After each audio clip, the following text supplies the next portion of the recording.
प्यारे भक्तों, भगवान श्री हरि विष्णु को धन, ऐश्वर्य और समृद्धि का स्रोत माना गया है और उनकी कृपा से धन, सुख और सफलता की कभी कमी नहीं होती। यदि आप आर्थिक तंगी, कर्ज और धन की कमी से परेशान हैं, तो भगवान विष्णु का यह मंत्र आपके लिए चमत्कारी साबित हो जाएगा।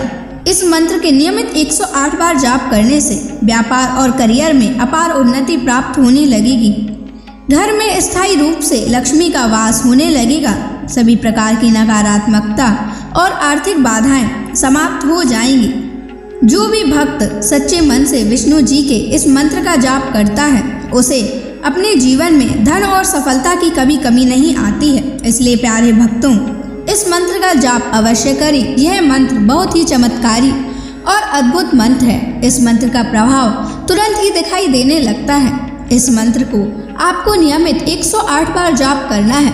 अगर आप भगवान विष्णु का आशीर्वाद प्राप्त करना चाहते हैं तो इस वीडियो को लाइक और चैनल को सब्सक्राइब जरूर कर दीजिए और कमेंट बॉक्स में जय विष्णु अवश्य लिख दीजिए। तो चलिए भक्तों, मंत्र का जाप करना प्रारंभ करते हैं। ओम नमो भगवते वासुदेवाय धनम मे देहि शीघ्रम्। ओम नमो भगवते वासुदेवाय धनम मे देहि शीघ्रम्। ओम नमो भगवते वासुदेवाय धनम मे देहि शीघ्रम्। ओम नमो भगवते वासुदेवाय धनम मे देहि शीघ्रम्। ओम नमो भगवते वासुदेवाय धनम मे देहि शीघ्रम्। ओम नमो भगवते वासुदेवाय धनम मे देहि शीघ्रम्। ओम नमो भगवते वासुदेवाय धनम मे देहि शीघ्रम्। ओम नमो भगवते वासुदेवाय धनम मे देहि शीघ्रम्। ओम नमो भगवते वासुदेवाय धनम मे देहि शीघ्रम्। ओम नमो भगवते वासुदेवाय धनम मे देहि शीघ्रम्। ओम नमो भगवते वासुदेवाय धनम मे देहि शीघ्रम्। ओम नमो भगवते वासुदेवाय धनम मे देहि शीघ्रम्।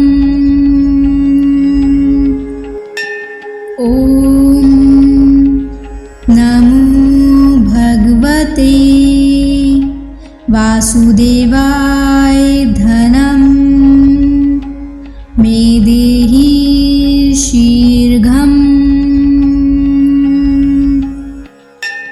ॐ नमो भगवते वासुदेवाय धनं मे देहि शीघ्रम्। ॐ नमो भगवते वासुदेवाय धनं मे देहि शीघ्रम्। ॐ नमो भगवते वासुदेवाय धनं मे देहि शीघ्रम्। ॐ नमो भगवते वासुदेवाय धनं मे देहि शीघ्रम्। ॐ नमो भगवते वासुदेवाय धनं मे देहि शीघ्रम्। ॐ नमो भगवते वासुदेवाय धनं मे देहि शीघ्रम्। ॐ नमो भगवते वासुदेवाय धनं मे देहि शीघ्रम्। ॐ नमो भगवते वासुदेवाय धनं मे देहि शीघ्रम्। ॐ नमो भगवते वासुदेवाय धनं मे देहि शीघ्रम्। ॐ नमो भगवते वासुदेवाय धनं मे देहि शीघ्रम्। ॐ नमो भगवते वासुदेवाय धनं मे देहि शीघ्रम्। ॐ नमो भगवते वासुदेवाय धनं मे देहि शीघ्रम्। ॐ नमो भगवते वासुदेवाय धनं मे देहि शीघ्रम्। ॐ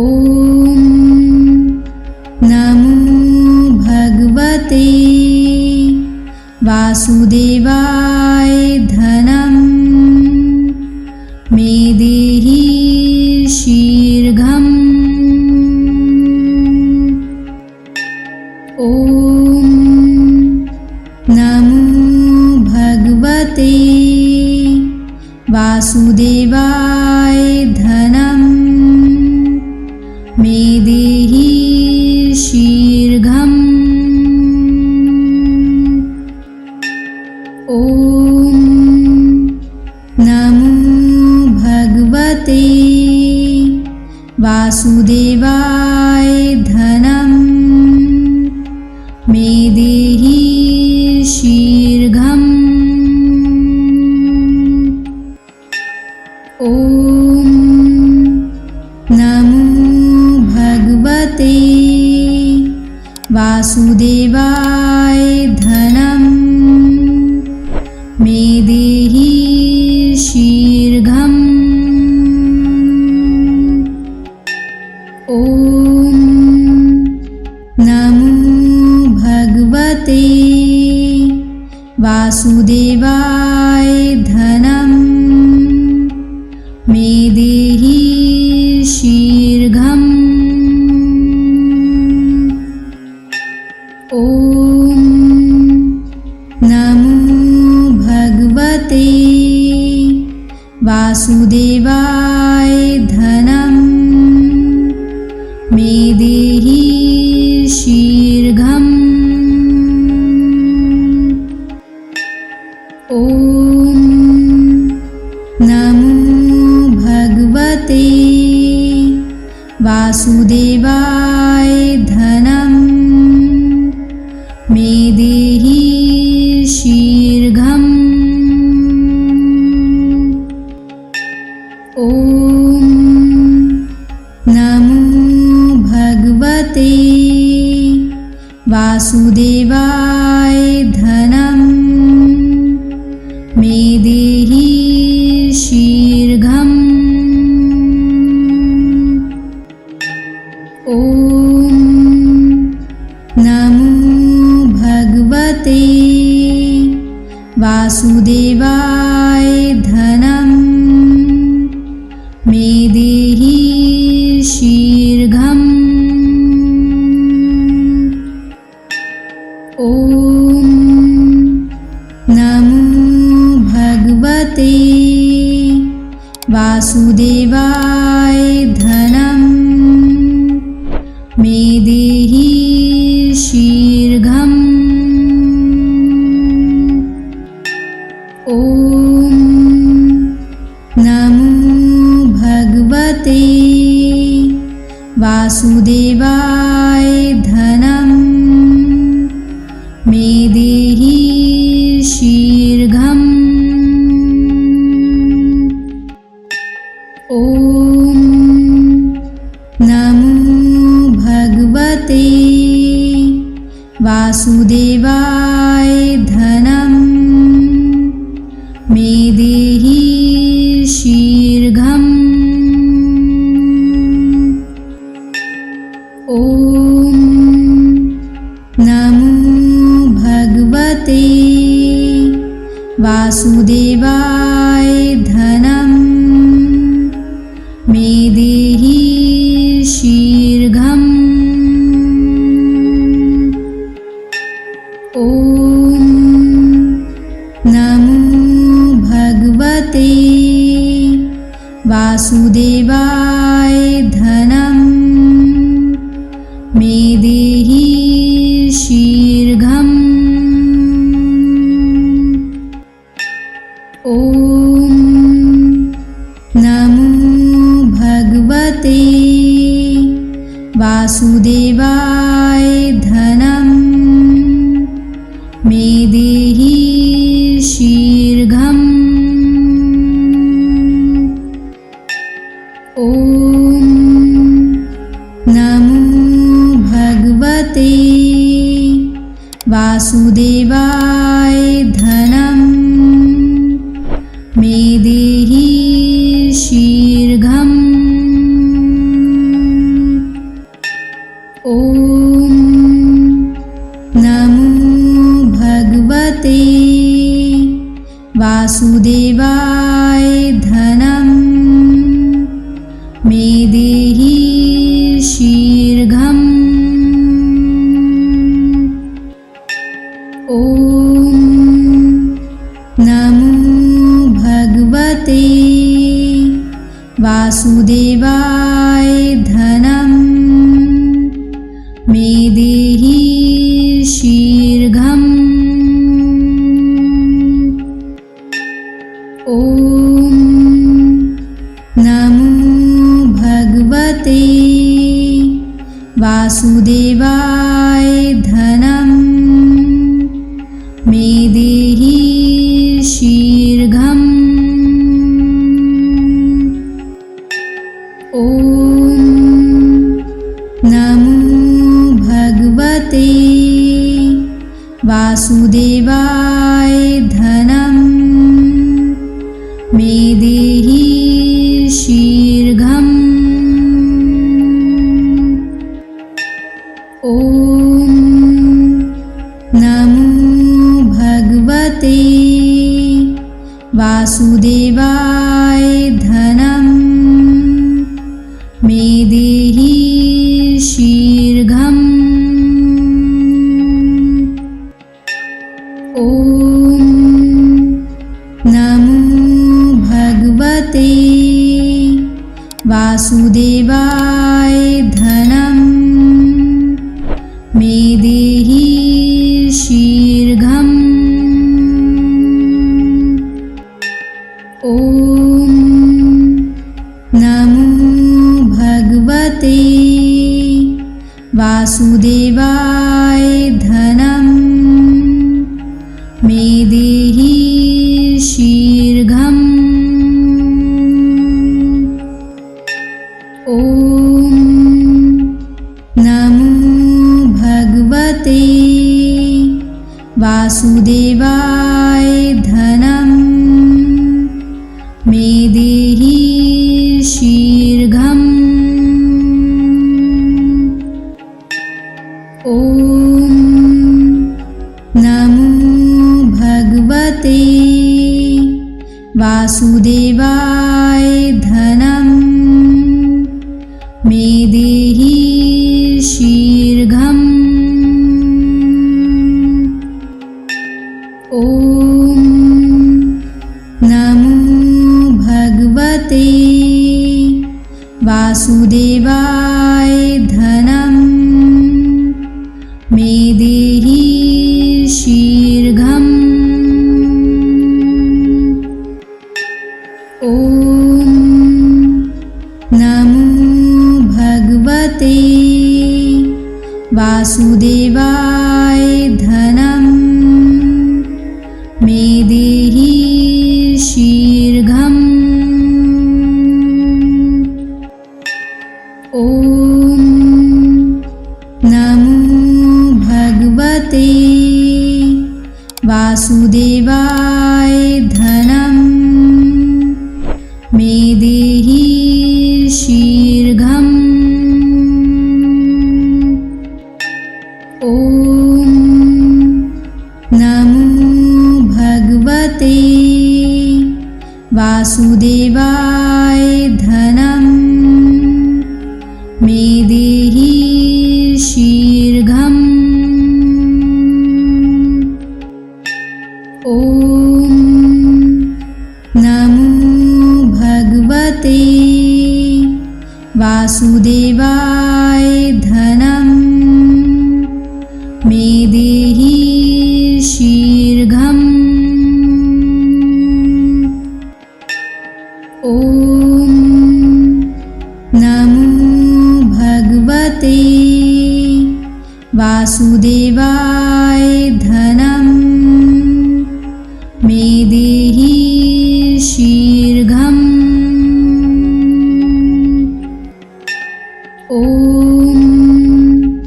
नमो भगवते वासुदेवाय धनं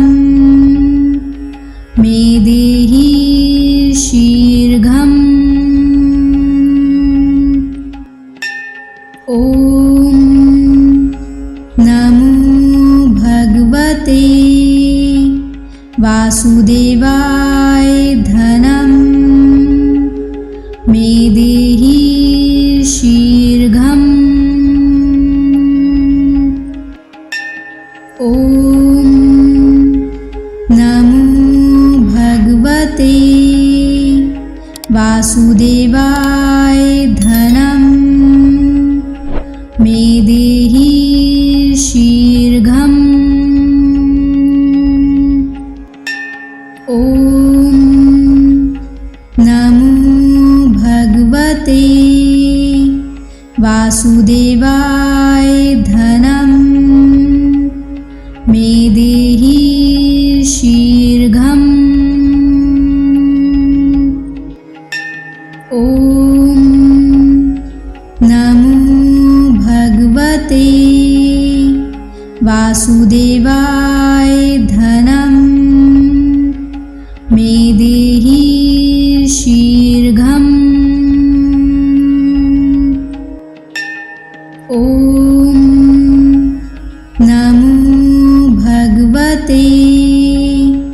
वासुदेवाय धनं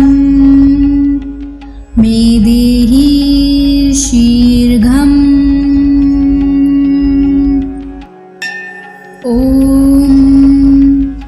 नमो भगवते वासुदेवाय धनं मे देहि शीघ्रम्। ॐ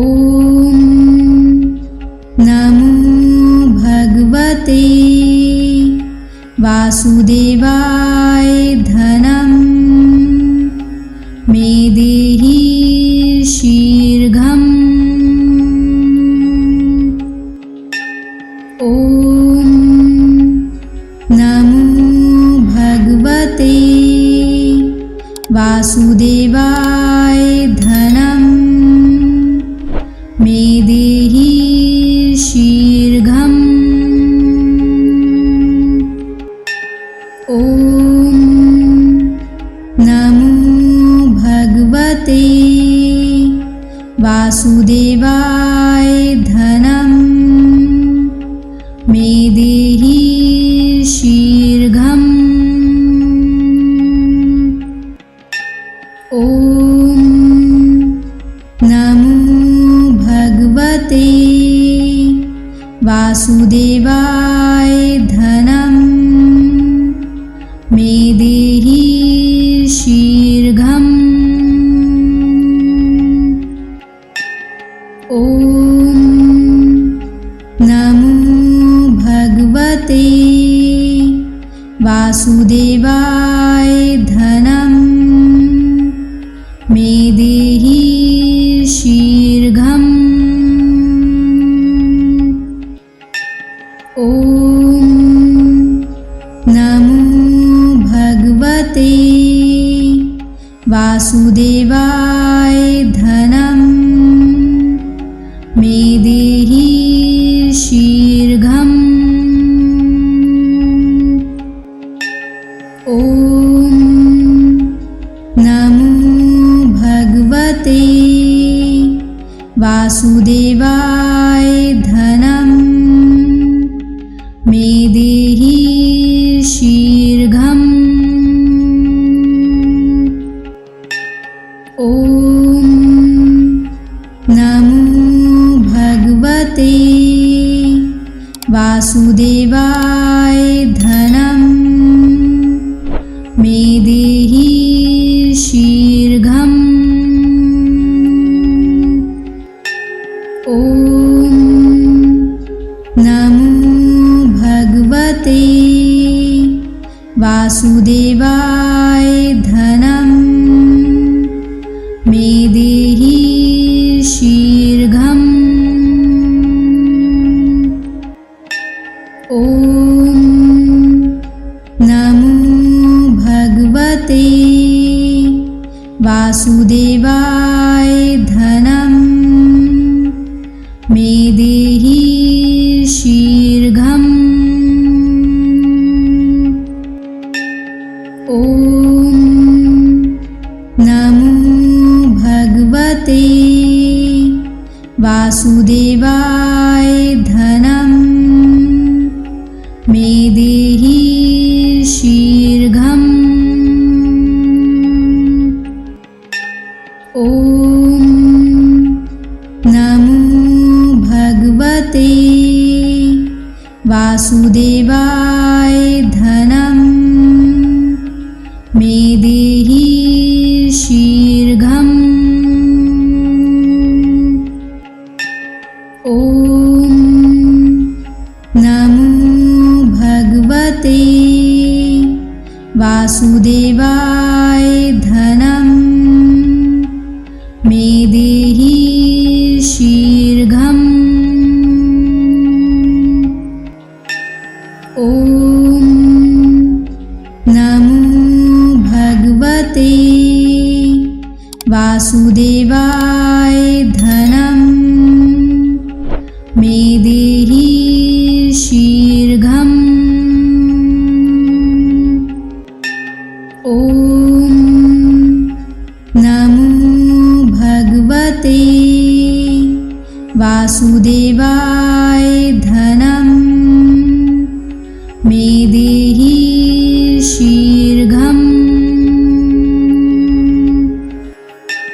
ॐ नमो भगवते वासुदेवाय धनं मे देहि शीघ्रम्। ॐ नमो भगवते वासुदेवाय धनं मे देहि शीघ्रम्। ॐ नमो भगवते वासुदेवाय धनं मे देहि शीघ्रम्। ॐ नमो भगवते वासुदेवाय धनं मे देहि शीघ्रम्। ॐ नमो भगवते वासुदेवाय धनं मे देहि शीघ्रम्। ॐ नमो भगवते वासुदेवाय धनं मे देहि शीघ्रम्। ॐ नमो भगवते वासुदेवाय धनं मे देहि शीघ्रम्। ॐ नमो भगवते वासुदेवाय धनं मे देहि शीघ्रम्। ॐ नमो भगवते वासुदेवाय धनं मे देहि शीघ्रम्। ॐ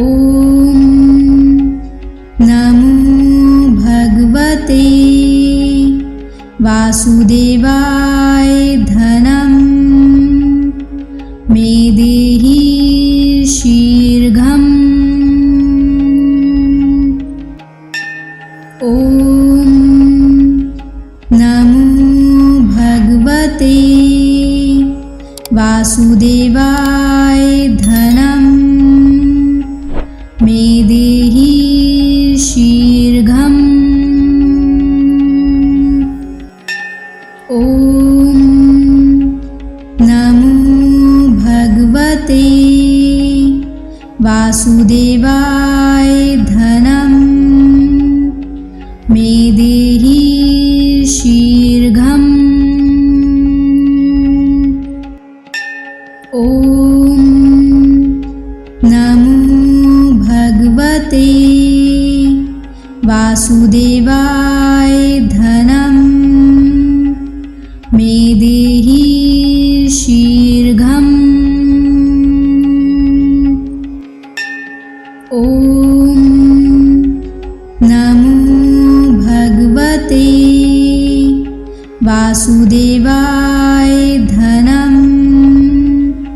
मे देहि शीघ्रम्। ॐ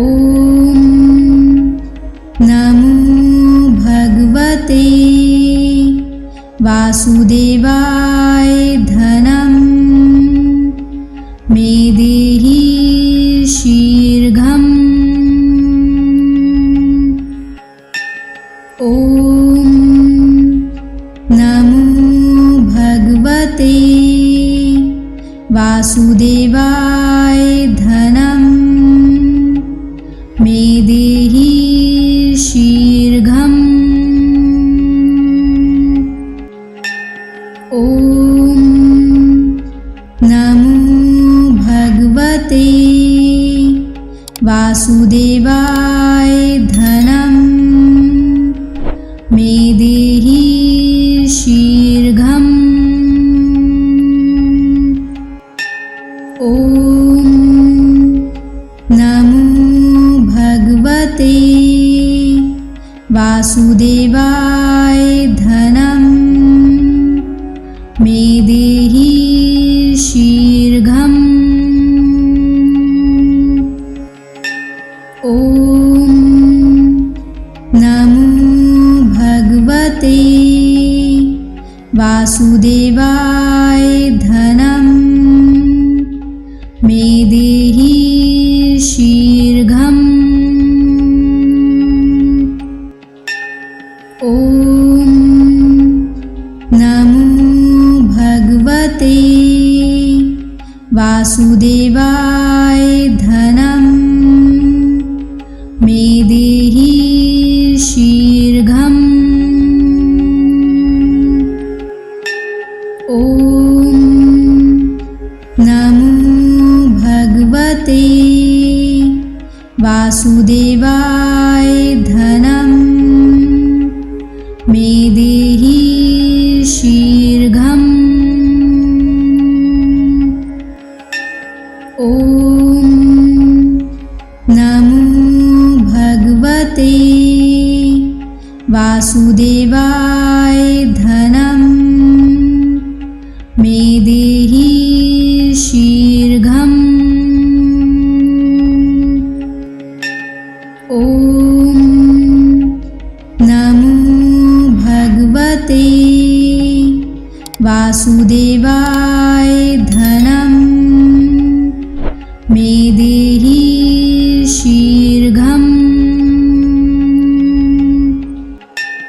ॐ नमो भगवते वासुदेवाय धनं मे देहि शीघ्रम्। ॐ नमो भगवते वासुदेवाय धनं मे देहि शीघ्रम्। ॐ नमो भगवते वासुदेवाय धनं मे देहि शीघ्रम्। ॐ नमो भगवते वासुदेवाय धनं मे देहि शीघ्रम्। ॐ